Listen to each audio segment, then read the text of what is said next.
안녕하십니까? 오늘 말씀의 제목은 두란노 서원에서 날마다 강론하니라입니다. 요절은 19장 9절입니다. 19장 9절을 한 목소리로 읽어보시겠습니다. 시작. 어떤 사람들은 마음이 굳어 순종하지 않고 무리 앞에서 이 도를 비방하거늘 바울이 그들을 떠나 제자들을 따로 세우고 두란노 서원에서 날마다 강론하니라. 오늘 말씀은 바울의 3차 전도 여행에 관한 것으로 그 핵심적 사역은 에베소 개척이었고 그 백미는 두란노 서원에서의 말씀 역사였습니다. 2년간 날마다 이루어진 말씀 역사로 말씀이 세력을 덧입어 사람들을 변화시키고 거짓과 불의가 불타는 권능의 역사가 일어나게 되었습니다. 오늘 말씀을 통해 에베소에서의 성공적 복음 역사의 비결이 무엇인지 배우고 우리도 이 시대 두란노 서원으로 시대를 변화시키고 제자들을 충만히 세우는 역사에 귀하게 쓰임받기를 간절히 기도합니다.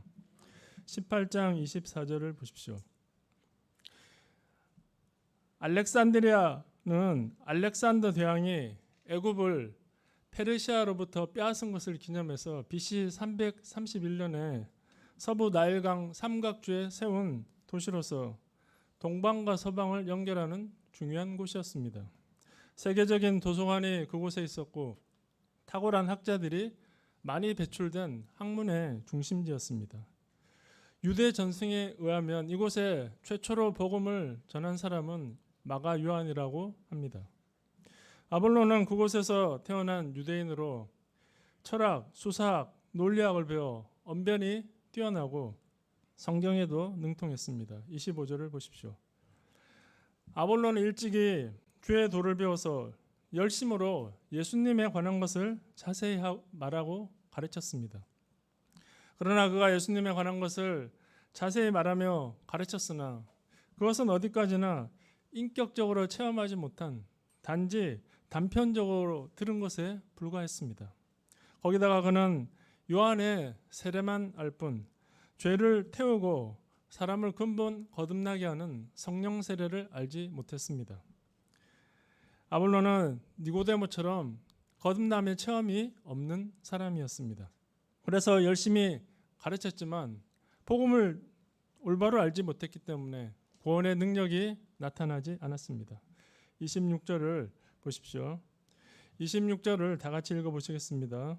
시작. 그가 회당에서 담대히 말하기 시작하거늘 브리스길라와 아굴라가 듣고 데려다가 하나님의 도를 더 정확하게 풀어 이르더라. 브리스길라와 아굴라 부부는 회당에서 아볼로가 말씀을 전하는 것을 들었는데 열심은 있었지만 복음을 올바로 알고 있지 못하는 것을 깨달았습니다. 그래서 아볼로를 데려다가 하나님의 도를 더욱 정확하게 풀어서 가르쳐 주었습니다. 예수님의 죽으심과 부활과 승천에 대해서 가르쳐 주므로 예수님이 그리스도임을 깨닫게 하여 준 것입니다. 아볼로는 예수님을 그리스도로 영접함으로 영적인 눈이 띄어 복음 진리를 확연히 알게 되었습니다. 27절, 28절을 보십시오. 아볼로는 아가야 곧 고린도로 간 것으로 보입니다. 거기서 그는 브리스길라와 아굴라 부부로부터 배운 복음의 풍성함을 전해 주었습니다. 그로 인해 믿는 형제들에게 많은 유익을 주었습니다.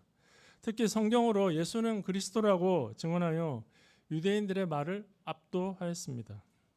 오늘 여기서 브리스길라 아굴라 부부 같은 실력 있는 성경 선생이 되어야 함을 배울 수 있습니다. 말씀을 정확하게 그리고 깊이 있게 할 때 사람을 변화시키고 풍성한 은혜를 나누어 줄 수 있습니다. 같은 얘기라도 재미있게 하는 사람이 있듯이 말씀도 그렇습니다.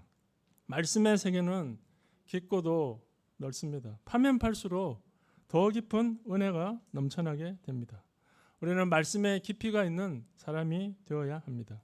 적당히 아는 것으로 만족하지 않고 더 깊은 말씀의 세계, 더 깊은 은혜의 세계로 나감으로 사람들을 진리 위에 세우고 풍성한 은혜를 나누어준 역사에 쓰임받기를 간절히 기도합니다. 19장 1절에서 3절을 보십시오.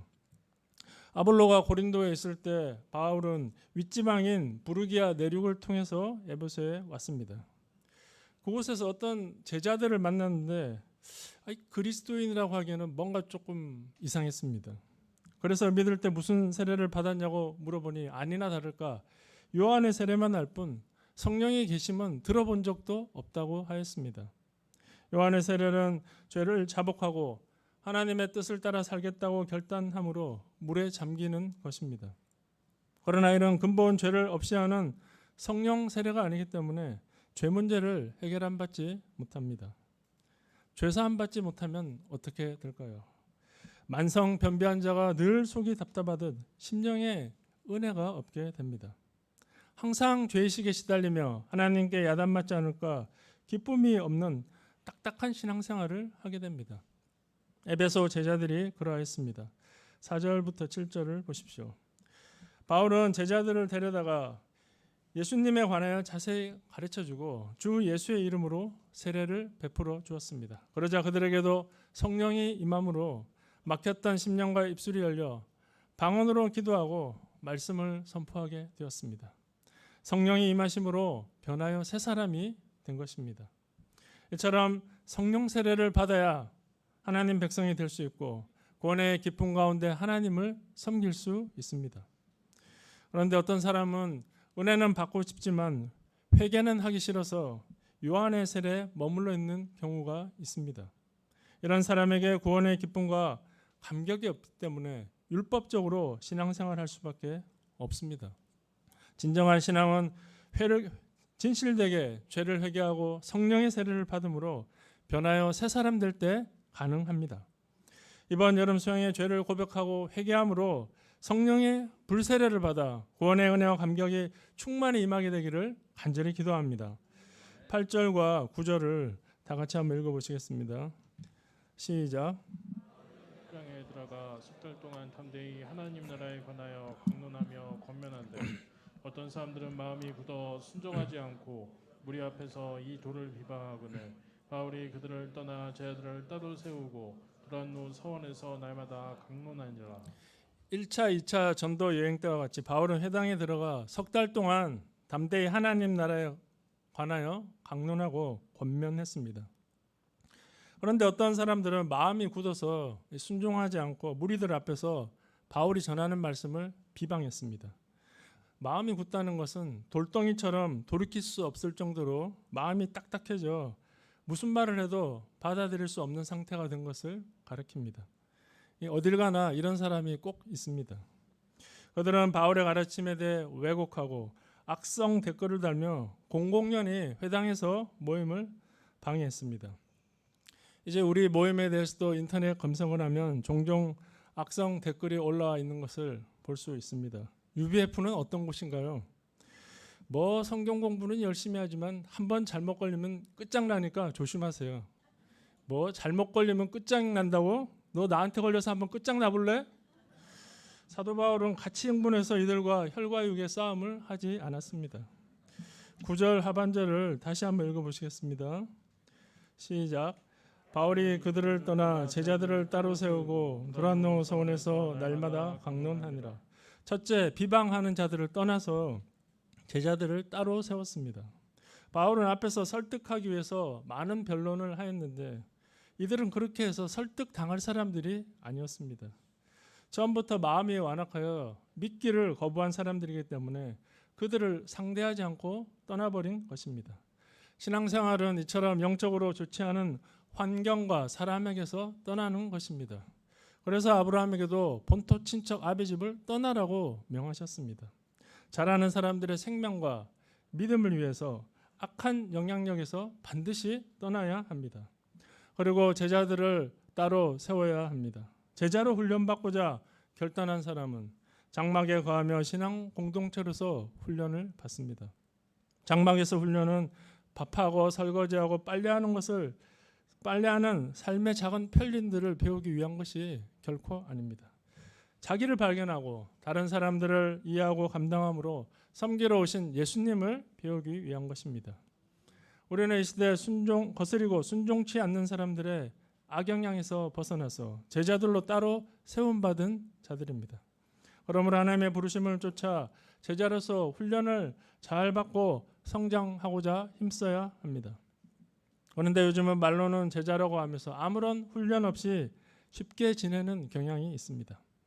문제의식을 가지고 영적인 기본 훈련을 잘 받아야 하겠습니다. 양식을 먹고 기도에 경건의 투정을 함으로 한 영혼을 섬길 수 있는 제자들로 성장해 나가야 할 것입니다. 둘째, 두란노 서원에서 날마다 강론했습니다. 두란노 서원은 헬라 철학자들의 철학과 수사학, 논리학을 가르치는 강의장이었습니다. 바울은 이 서원에서 날마다 하나님 말씀을 강론했습니다. 강론했다는 것은 일방적 주입이 아니라 묻고 대답하고 토론하는 당시 스승들의 제자들을 교육하는 보편적 방법이었습니다.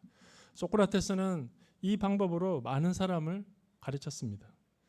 우리로 치면 그룹 바이블 스터디를 한 것입니다.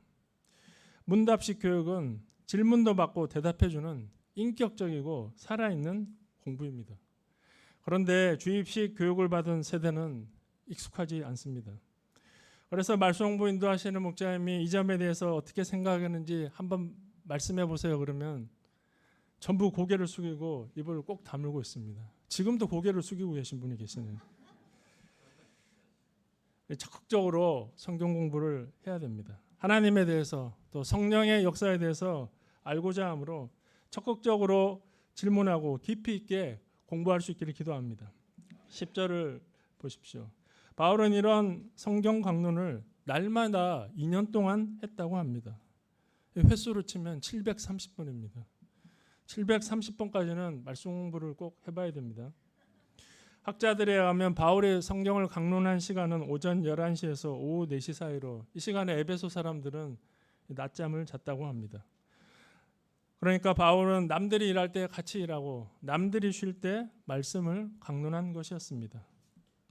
일주일에 한두 번만 해도 적지 않은데 왜 이렇게 힘들게 날마다 한 것일까요? 이는 한두 번 성경 공부한다고 믿음이 생기고 제자로 성장하는 것이 아니기 때문입니다. 날마다 공부하고 말씀을 영접하고 순종함으로 몸으로 익히고 생활할 때 제자여 신자로 살 수 있는 것입니다. 흔히 만시간의 법칙이라고 해서 음악이면 음악, 체육이면 체육, 어학이면 어학에서 전문적 능력을 나타내기 위해서는 만시간의 노력이 필요하다고 합니다. 탁구 선수들 초등학교 때부터 적게는 5시간, 많게는 8시간 매일 훈련받는다고 합니다. 저의 소원도 사실 하루에 매일 8시간씩 탁구를 쳐보는 것입니다. 어느 분야에서든지 제대로 배우고 제자가 되려면 날마다 배우고 익히는 것이 반드시 필요합니다. 그래서 옛날 제자들은 아예 스승과 같이 살았습니다. 우리 모임에서도 방학 때가 되면 창세기, 요한복음, 로마서, 특공대 등으로 집중적으로 말씀 공부하도록 돕습니다. 제가 학생 때는 아침, 점심, 저녁 하루 3번씩 단 일주일 만에 창세기 특공대를 끝낸 적도 있었습니다. 믿기지 않으시죠? 저도 처음에는 믿지 않았습니다. 그런데 브라질 바겔리아 선교사님이 옅은 미소를 지으면서 아침, 점심, 저녁 한 번씩 말씀 공부하고 3번 소감 쓰면 된다고 하였는데 정말 그렇게 해서 너무 충격을 받았습니다. 날마다 양식을 먹고 매주 한 편의 소감을 쓰면 철마다 바이블 아카데미, 부활절 수양회, 여름 수양회, 가을 제자 수양회를 갔는데 모임이 너무 많다는 생각이 들기도 했지만 제대로 된 성경 선생이 되어야 되겠다는 한 가지 소원으로 감당했습니다. 이러한 특공대 훈련은 힘든 것이 사실이지만 이로 연단된 자만이 영적 특공대 요원이 되는 것입니다. 특히 며칠 안 했으면 한 해 제일 중요한 모임인 여름 수양회가 시작되는데 매일 한 번의 말씀 공부와 3번의 강의가 있습니다. 좀 부담스러우시죠? 어쨌든 간에 아침부터 저녁까지 말씀을 충만히 들어서 말씀의 은혜가 저희 심령에 차고 넘치게 되기를 간절히 기도합니다. 또 우리 모임이 날마다 지하에서부터 3층까지 성경을 진지하게 묻고 답하는 열기로 가득 차서 주의 제자들을 계속 세우는 이 신대 두란노 서원으로 쓰임받기를 간절히 기도합니다. 이렇게 두 해 동안 계속된 말씀 강론의 결과가 무엇입니까? 10절을 다 같이 읽어보시겠습니다. 시작. 두 해 동안 이같이 하니 아시아에 사는 자는 유대인이나 헬라인이나 다 주의 말씀을 듣더라. 바울이 점심 쉬는 시간을 희생해서 두 해 동안 매일 말씀을 강론하자 아시아에 있는 사람은 적어도 한 번 말씀을 듣는 놀라운 역사가 일어나게 되었습니다. 이번에 범죄도시 3가 1000만 관객을 돌파해서 블록버스터 대열에 합류했습니다. 보신 분 계신가요? 손을 안 드시는군요. 그런데 사도 바울의 두란노 서원에서 2년간 날마다 성경을 강론하자 아시아에 있는 모든 사람이 한 번은 말씀을 듣는 놀라운 역사가 일어났습니다. 이로 인해서 인근의 골로새, 히에라볼리, 라우디게아, 서머나, 버가모, 두아디라, 사데, 빌라델피아 등 요한계시록에 나오는 7교회가 개척되게 되었습니다. 제자 양성해서 이들이 가서 가르치고 소문이 나니까 두란노 서원에서 와서 또 배우고 폭발적인 성령의 역사가 일어난 것입니다. 몇몇의 제자만 따로 세워서 가르치는 소수정예의 제자 양성 역사가 효과도 별로 없고 속도도 굉장히 느려 보입니다. 그러나 제대로 하면 실제로 가장 속도가 빠른 역사요, 가장 힘이 있는 역사임을 알 수 있습니다. 말씀 역사가 충만하게 되자 그로 인한 권능의 역사도 일어났습니다. 11절, 12절을 다 같이 읽어보시겠습니다. 시작. 이 바울의 손으로 놀라운 능력을 행하게 하시니 심지어 사람들이 바울의 몸에서 손수건이나 앞치마를 가져다가 병든 사람에게 얹으면 그 병이 떠나고 악기도 나가더라. 하나님께서 바울의 손으로 놀라운 능력을 행하게 하셔서 병든 사람이 낫고 악기도 떠나가게 하셨습니다. 심지어 바울이 사용했던 손수건, 일할 때 쓰던 앞치마를 통해서도 능력이 나타났습니다. 사도 베드로의 그림자가 병자들에게 덮일 때 많은 사람이 나음 받은 것과 같았습니다. 말씀과 성령은 바늘과 실 같아서 말씀이 전해지는 곳에는 항상 성령의 능력이 나타나게 됩니다. 영적으로 죽은 자들이 살아나고 병든 자들이 고침받고 귀신 들린 자들이 온전해지게 됩니다. 그러므로 말씀이 우리 가운데 세력을 덧입도록 말씀 역사에 힘써야 합니다. 유튜브 보는 시간을 줄이고 말씀의 힘을 덧입기에 힘써야 합니다. 13절을 보십시오. 이를 보고 돌아다니며 마술하는 어떤 유대인들이 시험 삼아 악기 들린 자에게 말하였습니다. 내가 바울이 전파하는 예수를 의지하여 너희에게 명하노니. 파리 박물관에 보관되어 있는 어떤 파피루스에는 주술사들이 내가 유대인의 히브리인의 하나님 예수에 의해 내게 명하노니 라는 주문을 외웠다는 기록이 있다고 합니다. 당시 유대 마술사들은 가는 곳마다 상당한 인정을 받았는데 이는 특별히 효과가 있는 주문을 외웠기 때문이라고 합니다. 그래서 그들은 아브라함의 이름을 쓰고 또 바울을 통해 이루어지는 권능을 보고 예수님의 이름을 주문에 넣어서 그 효험을 보고자 한 것이었습니다. 14절에서 16절을 보십시오. 그렇게 마술을 행하던 사람 중에 유대 제사장 스와기의 7 아들들도 있었습니다. 그들도 어설프게 흉내 내보고자 하였지만 악기는 그들이 가짜임을 귀신같이 알아보고 공격하였습니다. 내가 예수도 알고 바울도 알거니와 너희는 누구냐? 악기 들린 사람이 로우킥을 날리며 그들에게 뛰어올라 눌러 이기니 그들이 상하여 벗은 몸으로 도망치고 말았습니다. 17절에서 19절을 보십시오. 스와기의 7 아들에 관한 소문은 에베소의 삽시간에 퍼졌습니다. 이로 인해 유대인이나 헬라인이 다 두려워서 주 예수의 이름을 높이게 되었습니다. 또 신자들도 두려움으로 숨어서 행하던 부끄러운 일들을 고백하지 않을 수 없었습니다. 특별히 복음의 능력을 체험한 마술사들은 자신들이 행하던 마술, 톱으로 막 사람을 썰고 비둘기 날리고 하는 이런 것들이 얼마나 헛된 것인지 깨닫고 마술책을 모아가지고 사람들 앞에 불태워 버렸습니다. 그 책값만 은 5만이나 되었는데 은 하나는 당시 노동자 하루 품삯수로 거의 50억에 해당하는 엄청난 금액이었습니다. 진리가 선포되고 그것이 사람들 내면에 심겨지자 거짓이 드러나고 악을 벗어버리는 역사가 일어나게 된 것입니다. 이런 전무후무한 놀라운 역사가 일어날 수 있었던 근거가 무엇입니까? 20절을 같이 읽어보시겠습니다. 시작. 이와 같이 주의 말씀이 힘이 있어 흥화하여 세력을 얻으니라. 두란노에서 날마다 말씀을 강론했을 때 이와 같이 주의 말씀이 힘이 있어 사람들을 변화시키고 그 시대를 바꾸어 놓았습니다. 말씀이 세상을 이긴 것입니다. 음란하고 세속적인 분위기가 영적인 분위기로 바뀌었습니다. 히브리서 4장 12절은 말씀합니다. 하나님의 말씀은 살아있고 활력이 있어 좌우의 날선 어떤 검보다 예리하여 혼과 영과 및 관절과 골수를 찔러 쪼개기까지 하며 또 마음의 생각과 뜻을 판단하나니. 하나님의 말씀을 들으면 마음속에 있던 어둡고 추한 생각이 사라지게 됩니다. 음란과 거짓의 세력이 물러갑니다. 하나님을 찬양하고 예배하고 싶은 거룩한 소원이 생겨나게 됩니다. 이렇게 말씀이 흥황할 때 능력의 역사뿐 아니라 비전을 덧입는 역사가 일어났습니다. 21절도 다 같이 읽어보시겠습니다. 시작. 이 일이 있은 후에 바울이 마게도니아와 아가야를 거쳐 예루살렘에 가기로 작정하여 이르되 내가 거기 갔다가 후에 로마도 보아야 하리라 하고, 바울은 에베소에서의 놀라운 성령의 역사를 체험하자 로마도 보고자 하는 비전을 덧입게 되었습니다. 이는 에베소에서 이룬 역사로 자신감이 생겨서 함부로 내뱉은 말이 아닙니다.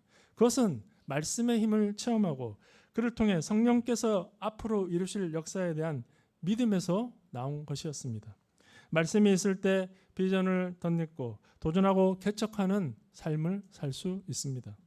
요즘 캠퍼스 개척이 어렵고 재장성하기가 별따기인 것이 사실입니다. 그러나 내 속에 말씀이 세력을 얻어 흥왕해지면 힘든 캠퍼스도 능히 개척하고 제자들도 세울 수 있다는 믿음과 비전을 덧입고 이를 능히 감당할 수 있게 됨을 믿습니다. 23절에서 41절은 강력한 성령의 역사 뒤에 일어난 사단의 방해 역사를 기록하고 있습니다.